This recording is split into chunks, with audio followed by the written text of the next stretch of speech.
ಓಂ ಸಾಯಿರಾಮ್. ನನ್ನ ಮುದ್ದಿನ ಮಗುವೆ, ನೀನು ತನಗೋಸ್ಕರ ಮಾಡಿಕೊಳ್ಳುವ ಪ್ರಾರ್ಥನೆಗಳನ್ನು ನಾನು ನೆರವೇರಿಸುತ್ತೇನೆ. ಬೇರೆಯವರಿಗೋಸ್ಕರ ಮಾಡಿಕೊಳ್ಳುವ ಪ್ರಾರ್ಥನೆಯನ್ನು ನೀನೇ ನೆರವೇರಿಸುವೆ.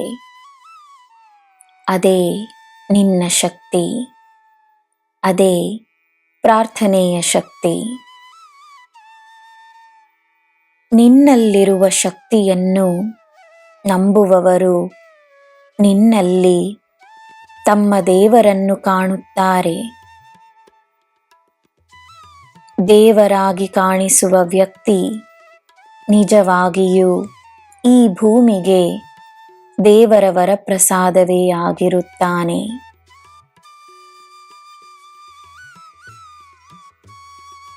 ಯಾರಲ್ಲಿ ನೀನು ನಂಬಿಕೆಯನ್ನು ತೋರಿಸುವೆಯೋ ಅವರು ನಿನ್ನ ಪಾಲಿಗೆ ಗುರುವಾಗುತ್ತಾರೆ.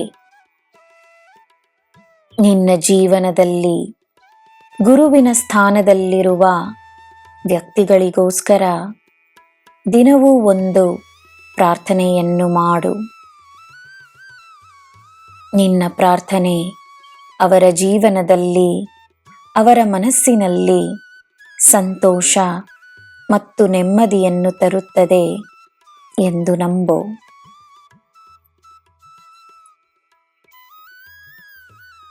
ನೀನು ತಿಳಿಯದಿರುವುದು ಹಲವಾರು ವಿಷಯಗಳಿರಬಹುದು.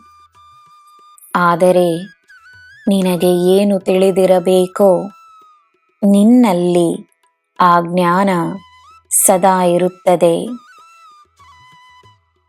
ಅದು ನಿನಗೆ ಮಾತ್ರವಲ್ಲ, ನಿನ್ನ ಸುತ್ತ ಇರುವವರಿಗೂ ಶುಭವನ್ನು ತರುತ್ತದೆ.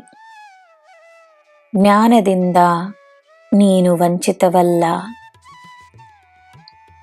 ನೀನು ಈ ಗುರುವಿನ ಮಗು, ಈ ಸಾಯಿಯ ಮಗು.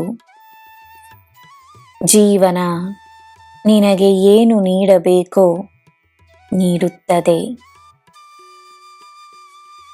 ನಿನ್ನ ಪುಣ್ಯಗಳ ಫಲ ನಿನಗೆ ಸಿಕ್ಕೇ ಸಿಗುತ್ತದೆ.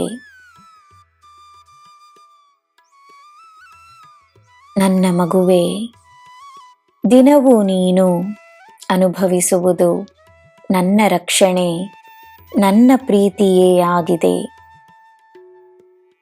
ನನಗೋಸ್ಕರ ನಿನ್ನ ಮುಖದಲ್ಲಿ ಸದಾ ನಗುವಿರಲಿ, ನಿನ್ನ ಹೃದಯದಲ್ಲಿ ಸದಾ ನಂಬಿಕೆ ಇರಲಿ. ನಿನಗೆ ಎಲ್ಲ ಶುಭವೇ. ಜೈ ಸಾಯಿರಾಮ್.